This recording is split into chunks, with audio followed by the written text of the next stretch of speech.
Hi everyone, welcome back to Anvik YouTube channel.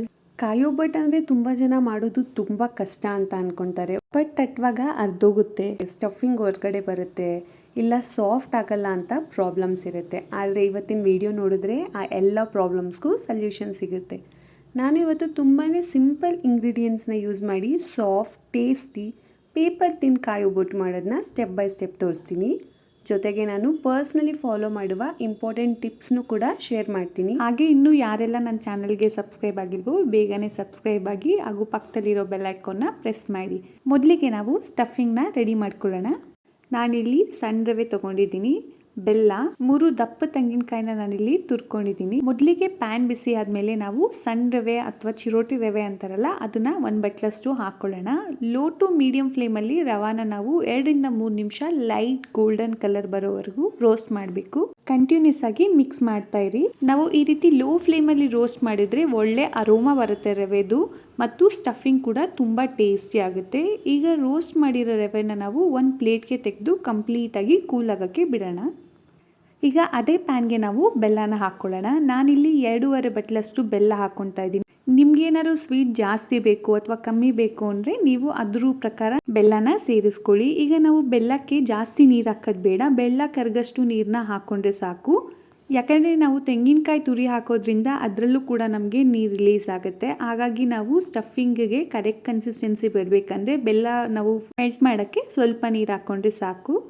ನೋಡಿ, ಬೆಲ್ಲ ಎಲ್ಲ ಚೆನ್ನಾಗಿ ಮೆಲ್ಟ್ ಆಗಿದೆ. ಈಗ ನಾನು ತುರಿದಿಟ್ಕೊಂಡಿರೋಂಥ ತೆಂಗಿನಕಾಯಿನ ಹಾಕ್ಕೊತಾ ಇದ್ದೀನಿ. ನಾನು ತೆಂಗಿನಕಾಯಿ ತುರಿನ ಸ್ವಲ್ಪ ಲೈಟಾಗಿ ಗ್ರೈಂಡ್ ಮಾಡ್ಕೊಂಡಿದ್ದೀನಿ. ನೀವು ಬೇಕಾದರೆ ಹಾಗೆ ಸಹ ಹಾಕ್ಕೊಬೋದು. ನೀವು ತುರಿಬೇಕಾದ್ರೆ ಸ್ವಲ್ಪ ದಪ್ಪದನ್ನೆಲ್ಲ ಸೈಡಲ್ಲಿ ಎತ್ತಿಟ್ಕೊಂಡ್ರೆ ಆವಾಗ ನಮಗೆ ತಟ್ಟಬೇಕಾದ್ರೆ ಯಾವುದೇ ರೀತಿ ಸಮಸ್ಯೆ ಆಗಲ್ಲ. ಈ ರೀತಿ ನಾವು ಬೆಲ್ಲದ ಜೊತೆ ತೆಂಗಿನಕಾಯಿ ತುರಿನ ಕ್ಲೀನಾಗಿ ಮಿಕ್ಸ್ ಮಾಡ್ಕೊಳ್ಳೋಣ.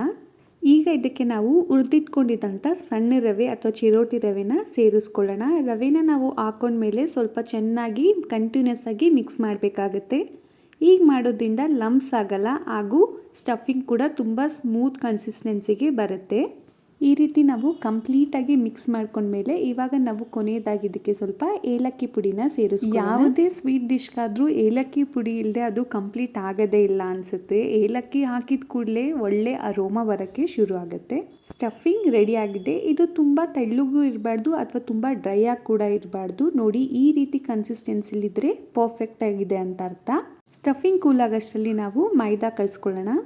ಈಗ ನಾವೊಂದು ಬಟ್ಲು ತೊಗೊಳ್ಳೋಣ. ಆ ಬಟ್ಲಿಗೆ 1 ಕಪ್ಪಷ್ಟು ಚಿರೋಟಿ ರವೆ ಹಾಗೆ 2 ಕಪ್ಪಷ್ಟು ಮೈದಾ ಹಿಟ್ಟನ್ನ ಆ್ಯಡ್ ಮಾಡ್ಕೊಳ್ಳೋಣ.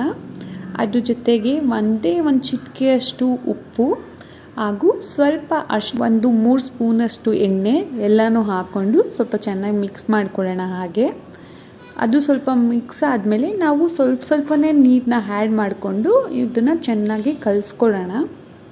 ನೋಡಿ, ಈ ರೀತಿ ಚೆನ್ನಾಗಿ ಮಿದ್ದಿ ನಾವು ಹಿಟ್ಟನ್ನ ಕಲಿಸ್ಕೋಬೇಕಾಗತ್ತೆ. ಹಿಟ್ಟು ಈ ರೀತಿ ಆದಮೇಲೆ ನಾವು ಇದನ್ನು ಸ್ವಲ್ಪ ಅಗಲ ಮಾಡಿ 1-2 ಸ್ಪೂನಷ್ಟು ಎಣ್ಣೆ ಹಾಕಿಬಿಟ್ಟು ನಾವು ಇದನ್ನು ಸ್ವಲ್ಪ ನೆನೆಯಾಗಿ ಬಿಡಬೇಕು. ಯಾಕಂದರೆ ಚಿರೋಟಿ ರವೆ ಹಾಕಿರೋದ್ರಿಂದ ರವೆ ಸ್ವಲ್ಪ ನೆಂದ್ರೇ ನಾವು ಇದನ್ನು ತಟ್ಟಕ್ಕಾಗೋದು. ಹಾಗಾಗಿ 30 ಮಿನಿಟ್ಸ್ ಈ ಹಿಟ್ಟನ್ನ ನಾವು ನೆನೆಯಾಗಿ ಬಿಡೋಣ. ತಟ್ಟೆ ಮುಚ್ಚಿಬಿಟ್ಟು ಇಟ್ಬಿಡೋಣ ಒಂದು ಸೈಡು. ನಿಮ್ಮನೇಲಿ ಹಬ್ಬಕ್ಕೆ ಅಂತ ಯಾವ ಒಬ್ಬಟ್ಟು ಮಾಡ್ತಾರೆ? ಕಾಯಿ ಒಬ್ಬಟ್ಟ, ಬೇಳೆ ಒಬ್ಬಟ್ಟ ಅಥವಾ ಶೇಂಗಾ ಒಬ್ಬಟ್ಟ ಅಂತ ನನಗೆ ಕಾಮೆಂಟಲ್ಲಿ ತಿಳಿಸಿ. ನಮ್ಮ ಡಫ್ ಚೆನ್ನಾಗಿ ರೆಡಿಯಾಗಿದೆ. ಈಗ ಅದು ತುಂಬ ಸಾಫ್ಟ್ ಮತ್ತು ಸ್ಮೂತ್ ಆಗಿದೆ. ಅದೇ ಥರ ಸ್ಟಫಿಂಗ್ ಕೂಡ ಕಂಪ್ಲೀಟಾಗಿ ಕೂಲ್ ಆಗಿದೆ. ಒಂದು ಟಿಪ್ ಏನಂದರೆ ಸ್ಟಫಿಂಗ್ ಉಂಡೆ ಮತ್ತು ಡಫ್ ಉಂಡೆ ಸೈಜ್ ಆಲ್ಮೋಸ್ಟ್ ಸೇಮ್ ಇರಬೇಕು. ಆಗಿದ್ರೆ ಮಾತ್ರ ಒಬ್ಬಟ್ಟು ಎಲ್ಲ ಕಡೆ ಈಕ್ವಲ್ ಥಿಕ್ನೆಸ್ಸಲ್ಲಿ ಬರುತ್ತೆ.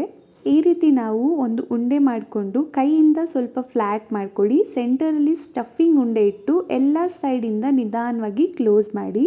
ಸೀಲ್ ಮಾಡುವಾಗ ಅರಿ ಮಾಡೋದು ಬೇಡ. ಎಡ್ಜಸ್ ಸರಿಯಾಗಿ ಕ್ಲೋಸ್ ಮಾಡಿದರೆ ಸ್ಟಫಿಂಗ್ ಹೊರಗಡೆ ಬರಲ್ಲ. ಸ್ವಲ್ಪ ಓಪನ್ ಆಗಿದ್ರೂ ನಾವು ಒಬ್ಬಟ್ಟು ತಟ್ಟಬೇಕಾದ್ರೆ ಅದು ಅರ್ಧೋಗುತ್ತೆ. ಹಾಗಾಗಿ ನಾವು ಕ್ಲೀನಾಗಿ ಕವರ್ ಮಾಡ್ಕೊಬೇಕಾಗತ್ತೆ. ಎಲ್ಲ ಉಂಡೆಗಳನ್ನ ಇದೇ ಥರ ರೆಡಿ ಮಾಡ್ಕೊಳ್ಳೋಣ.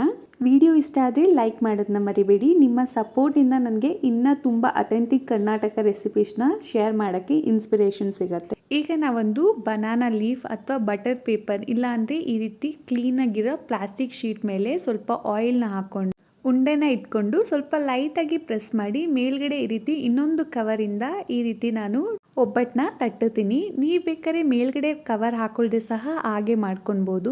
ಉಂಡೆನ ಕೈಯಿಂದ ನಿಧಾನವಾಗಿ ಪ್ರೆಸ್ ಮಾಡ್ತಾ ಹೋಗೋಣ. ಲಟ್ಟಣಿಗೆಯಿಂದ ಸಹ ನೀವು ಮಾಡ್ಬೋದು ಅಥವಾ ಕೈಯಿಂದ ಕೂಡ ಸ್ಪ್ರೆಡ್ ಮಾಡ್ಕೊಬೋದು. ಒಂದೇ ಸರಿ ಪ್ರೆಷರ್ ಹಾಕಬೇಡಿ, ಸೆಂಟರಿಂದ ಎಚ್ ಕಡೆ ಈಕ್ವಲ್ ಪ್ರೆಷರ್ ಇದ್ದರೆ ಪರ್ಫೆಕ್ಟ್ ರೌಂಡ್ ಶೇಪ್ ಸಿಗುತ್ತೆ. ಒಬ್ಬಟ್ಟು ತುಂಬ ತಿನ್ ಮಾಡಬೇಕು ಅಂತ ಫೋರ್ಸ್ ಮಾಡಬೇಡಿ, ಮೀಡಿಯಮ್ ಥಿಕ್ನೆಸ್ ಇದ್ದರೆ ಸಾಫ್ಟಾಗಿ ಚೆನ್ನಾಗಿ ಕುಕ್ ಆಗುತ್ತೆ. ನೋಡಿ ಎಷ್ಟು ಚೆನ್ನಾಗಿ ರೌಂಡ್ ಶೇಪ್ ಬಂದಿದೆ. ಈಗ ನಾವು ಇದನ್ನು ಕವರಿಂದ ಹೊರಗೆ ತಕ್ಕೊಳ್ಳೋಣ. ನೀವೇ ನೋಡ್ಬೋದು ಒಂದು ಸ್ವಲ್ಪ ಸಹ ನಂದು ಕವರ್ಗೆ ಅಂಟ್ಕೊಂಡಿಲ್ಲ, ಎಷ್ಟು ಕ್ಲೀನಾಗಿ ಒಬ್ಬಟ್ಟು ಬಂದಿದೆ ಅಂತ. ಈಗ ಇದನ್ನು ನಾವು ಬಿಸಿ ಇಟ್ಕೊಂಡಿರೋ ತವಕ್ಕೆ ಹಾಕೊಳ್ಳೋಣ. ಫ್ಲೇಮ್ ಮೀಡಿಯಮಲ್ಲಿ ಇರಬೇಕು. ಸ್ವಲ್ಪ ಬಬಲ್ಸ್ ಬರೋದನ್ನ ನೋಡಬಹುದು. ಬಾಟಮ್ ಸೈಡ್ ಲೈಟ್ ಗೋಲ್ಡನ್ ಆದಮೇಲೆ ಫ್ಲಿಪ್ ಮಾಡೋಣ. ಈಗ ಇನ್ನೊಂದು ಸೈಡ್ನೂ ಸಹ ಕುಕ್ ಮಾಡೋಣ. ಸ್ವಲ್ಪ ತುಪ್ಪ ಹಾಕಿ ರೋಸ್ಟ್ ಮಾಡಿದ್ರೆ ಟೇಸ್ಟು ನೆಕ್ಸ್ಟ್ ಲೆವೆಲ್ಗೆ ಇರುತ್ತೆ. ಐ ಫ್ಲೇಮ್ ಯೂಸ್ ಮಾಡಬೇಡಿ, ಹೊರಗಡೆ ಬೇಗ ಕಲರ್ ಬರುತ್ತೆ, ಆದರೆ ಒಳಗೆ ಸರಿಯಾಗಿ ಕುಕ್ ಆಗಲ್ಲ. ಹಾಗೆ ರಿಪೀಟೆಡ್ಲಿ ಫ್ಲಿಪ್ ಸಹ ಮಾಡಬೇಡಿ, ಎರಡು ಸೈಡು ಸರಿಯಾಗಿ ರೋಸ್ಟ್ ಆದರೆ ನಮಗೆ ಸಾಕು. ನೋಡಿ ಬ್ಯೂಟಿಫುಲ್ ಗೋಲ್ಡನ್ ಸ್ಪಾಟ್ಸ್ ಬಂದಿವೆ. ಕಿಚನ್ ತುಂಬ ಒಳ್ಳೆ ಅರೋಮಾ ಕೂಡ ಬರ್ತಿದೆ.